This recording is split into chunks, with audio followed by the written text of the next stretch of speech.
Hello friends, this is Thaddeus from Going Nerdy, and today I'm going to be talking about how to choose your Zetas, and specifically I'd like to give you 7 tips on choosing Zetas. Now, these tips are tips that I've used. They're things that I think are valuable.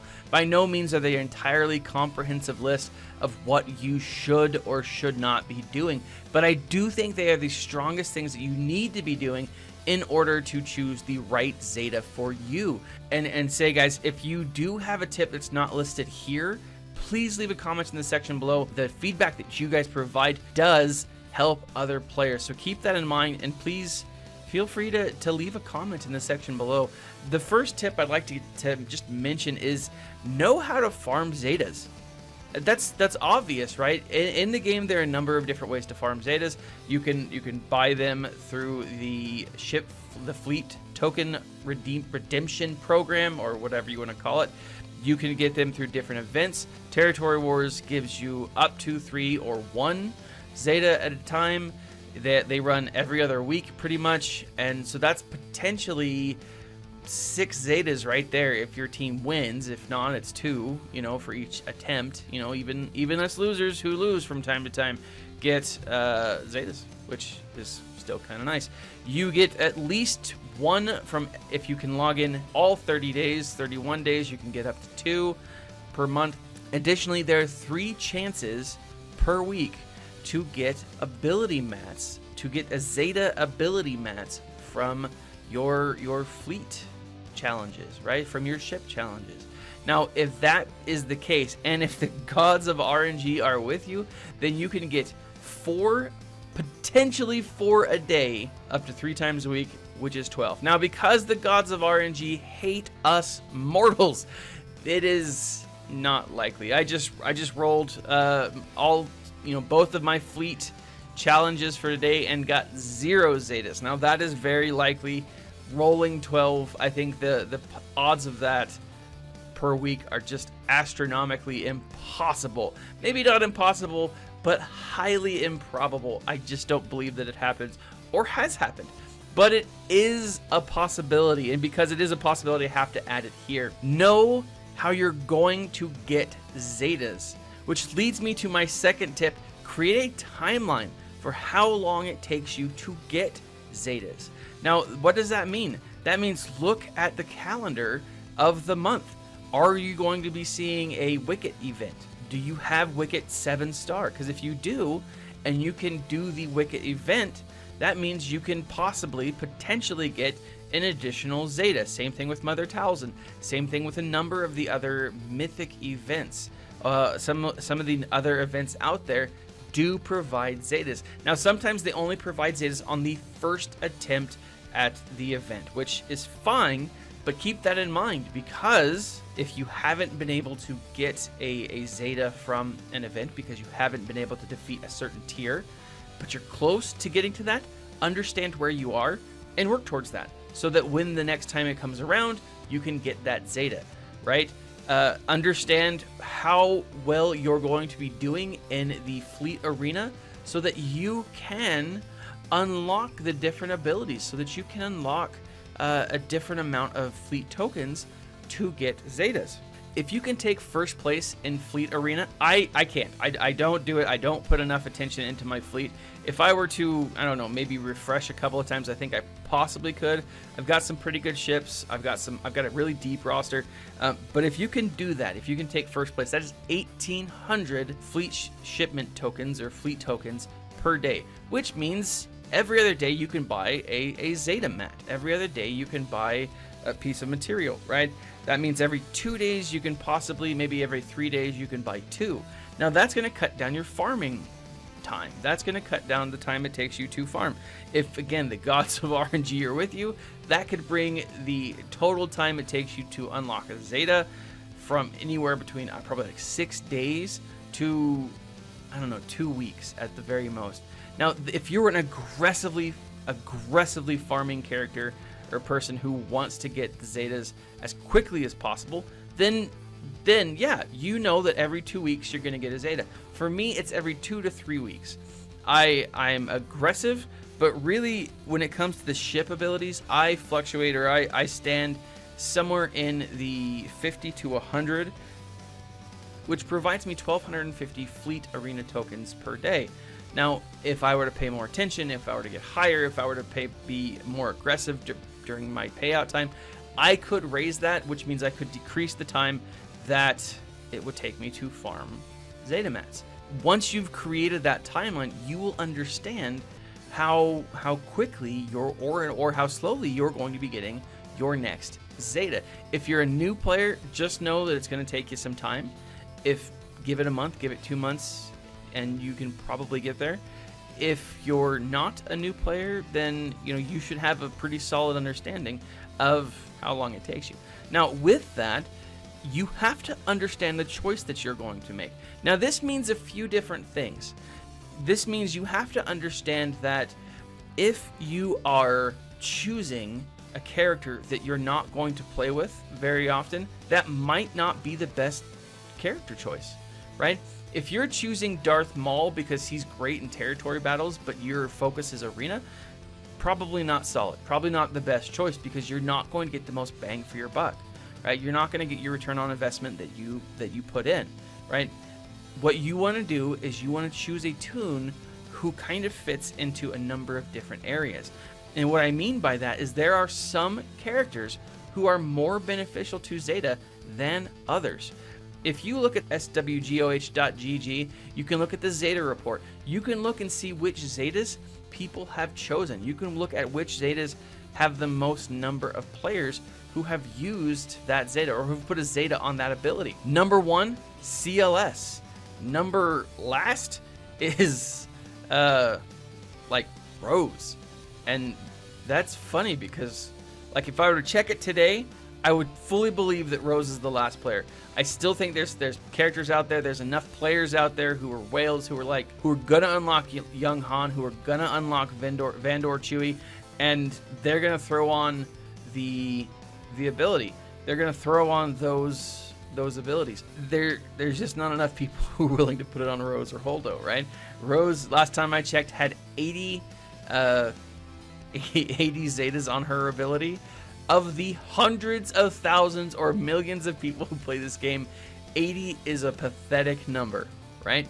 But if you look at CLS, his number 1 ability has hundreds of thousands. Even Darth Vader, who at one time was the meta, now is still part of the meta, who went away and had different meta things, he is still up there. He still has a number of people who have put Zetas on his abilities, his leadership ability, Inspiring Through Fear. You have to know that there are some choices that are just much better to choose than others, right? Now, keeping in mind your farming guide, your own personal farming plan, your timeline, that first choice is very important, but it's way more important than, like, say, your 20th choice, right? If you're at 20 or 30 Zetas, then guess what? You probably have all the best ones that you want, and it becomes a little more tricky on how you want to put, or where you want to put your Zeta. It really comes down to team focus, right? Now, next up, number 4, Zetas are consistent. You will get Zetas consistently. Omega abilities, not so much. Guys, the Omega crunch is real. Keep that in mind as you are going through and leveling up your guys. It is easy to think, well, I'll get more Omegas later. Well, I'll get this character now. I'll put this Omega ability on this character now, and I'll worry about it later. Case in point, I was leveling up my First Order team because that's my focus currently. And as I did First Order Officer, and I was leveling up his Omega abilities, and it didn't even hit me, didn't even think to me, oh, I might need these for my next Zeta, right? Because at the time I was considering putting them on the Phoenix team, because the Phoenix team, they're awesome in Phase 2, and I think they're okay in Phase 4 of the Sith Triumvirate Raid. I have them up pretty high right now, but to really be successful, to be the most successful, I want to have a fully Zeted Phoenix team, right, for those two areas of the phase, or 2 areas of the game. But because I started focusing my attention on the First Order, because I put the Omegas on the First Order Officer, I realized that I don't have enough Omegas to actually unlock the First Order, or to unlock the Phoenix team. So that changed my focus. That changed where I was going with this whole ability. And I realized, now it was a good blessing for me, because I realized that I actually prefer the First Order team. I love the Phoenix team, they're a lot of fun, but I think I really enjoy the First Order a lot better when it comes to the areas of the game that I play in. Also, I think in the long run, First Order is going to be way more beneficial. For me, I enjoy different areas of the game than most, and so I think because I know that the First Order is solid, I can put my Omegas on those characters, but what I don't want to do is just level up the whole faction right off the bat. I want to understand the characters that I'm going to be using. If I'm not going to use the First Order Executioner, I'm not going to put Omegas on that character right off the bat. Understand the characters that you're going to use, and then remember that you may not need to add Omegas to certain character abilities. That's fine. Now, if you don't like those little red dots that show, hey, you have an ability that you can upgrade, it's tough, guys. I don't know what to tell you. There's no fix for that except buy the Omegas. But if you're a free-to-play player, that's not going to happen, right? So use your Omegas judiciously. Use them wisely. Now, moving on to that, choose a focus and stick to it. Now, this means a couple of different things. Choose a team that you're going to build. And if you're an arena character, or if you're a person who loves playing in the arena, choose an arena team and focus on that arena team. Even if the meta changes, keep focusing on it. Simply because you've already invested in that. If you have your focus in a certain arena team, it's likely that what you have is a group of characters who fit in other areas of the game. So, stick to your focus. Stick to your plan. If you're doing an Emperor Palpatine team, get up Palpatine. Zeta him, Omega him, get him as far as you possibly can, or as far as you want to, and then move on to the next person within that team that needs a Zeta. Stay focused.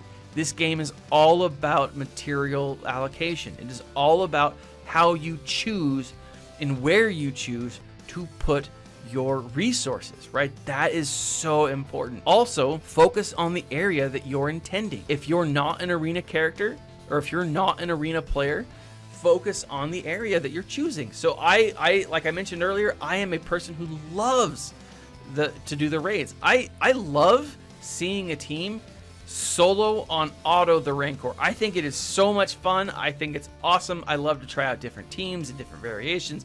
It is enjoyable to me. I love to see how far I can make one team go in the tank raid, right? And I think it's fun. I do. I love it's frustrating, but I love going in and backing out, going in and backing out, going in and backing out. That's what she said. Of the Sith Triumph raid to see how I can improve on my score. But that's where I spend most of my time. I spend most of my time in the raids and less of my time in areas like ships. I spend less of my time in areas like arena. And I know that I probably should spend more of my time in arena. I've said this before. I hover around between, I think, 45 and 70. Simply because I don't get to my arena all the time. And that is something that, I should, but I just don't. Because that's not where my focus lies. It is easy to see a meta and be like, hey, I need to chase that meta. But is that meta going to benefit me as a player? Sometimes it does, and sometimes it doesn't. Sometimes I haven't put a Zeta on a character that needs to. So like back in tip 3, I didn't put a Zeta on Raid Han for the longest time. But you kind of have to, because he is arguably the best Zeta in the game.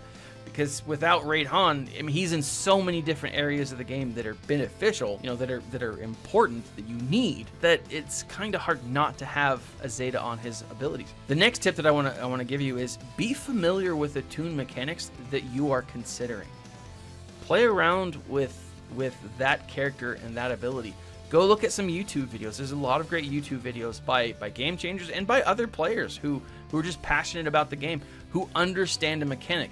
Do research and then see how that one mechanic you're using, how that one mechanic you want to Zeta fits in with the rest of your team. Case in point, I almost recently made the mistake of putting a Zeta on Scavenger Ray. Now, Scavenger Ray has a great Zeta in certain areas. Now, when Scavenger Ray was part of the meta, her ability to daze is phenomenal. It's very important. It's great. The problem is, my focus is on the raids. A daze isn't as effective in the raids for my purpose as something else could be. Now, I also really want to put a Zeta on Boba Fett's ability. I haven't done that yet. I know. I mean, Boba Fett, great Zeta, right? But I haven't done that yet. But I haven't really focused on my bounty hunter team. And so while I understand the mechanics, I don't need it, right? That's not where my focus is. I could easily switch, I could easily get distracted. Now, back to Ray, because I didn't understand that daze was the Zeta, I was thinking that it was a plus 25% offense if she didn't have any buffs or any debuffs. That's not the case. That's the Omega ability. That's what you get with the Omega ability, and I already have that. And so there's no need for me to use her to upgrade her to a fully Zeta ability. Now, I might swap out Ray for Yoda or Hermit Yoda, or I might swap out, I don't know, BB-8 or not BB-8. I might swap out R2-D2 for Hermit Yoda. I'm not entirely sure who I'm gonna swap, but I'm still not with Hermit Yoda enough. I still don't have him to to star level 7, so it doesn't make sense for me to do that. So up to this point, essentially, my resistance team for the raids is as good as it possibly can be. So understand the mechanics of the tune that you're going to be using. If you don't understand the mechanics, then you're probably going to be using it wrong, or you might use the tune wrong, or you might end up regretting placing a Zeta on a character that you didn't mean to, because you didn't fully grasp what the purpose was, right? So understand the mechanic fully. Watch videos, do some research. There's a lot of things that you can do to get additional help. Go to the forums, go to Reddit. Ask your guildmates, get some advice from players. You're going to benefit from this research, I promise. Now, the last thing that I want you to remember is that the meta changes often. In the last year, we've had a CLS meta, we've had a Jedi Training Ray meta, we've had an Emperor Palpatine meta. I think Maul popped up once or twice for a while. The meta is going to change. And over the last couple of years, the meta has changed. It's no longer Biggs and Wedge, although the meta could become Biggs and Wedge if a Traya meta comes in, because, Biggs and Wedge do great deals of damage to Traya. And so keep that in mind, and don't let the meta force you into choosing the wrong character. Use it as a guide to see which characters are the most beneficial. I highly recommend going to SWGOH.gg and looking at the Zeta report, looking at which characters have the highest amount of Zetas on them, especially if you're a new player, especially if you're just unlocking CLS, especially if you're just unlocking R2. There are some Zeta abilities that are just better than others. Now, that being said, these are the 7 tips that I've come up with. I know that I've said, like I said in the beginning, it's not a comprehensive list. They're just the ideas that I'm going to be. Where is your focus? What questions do you have with Zetas, or about Zetas, or about choosing how to choose your next Zeta? What tips and tools do you use to help yourself make that choice? Are you just impulsive and you're like, Clone Wars Chewbacca, here I come? Or do you take the time and think about your choice? Leave a comment in the section below, like, subscribe, share this video, guys. And as always, this is Thaddeus from Going Nerdy. Stay nerdy, my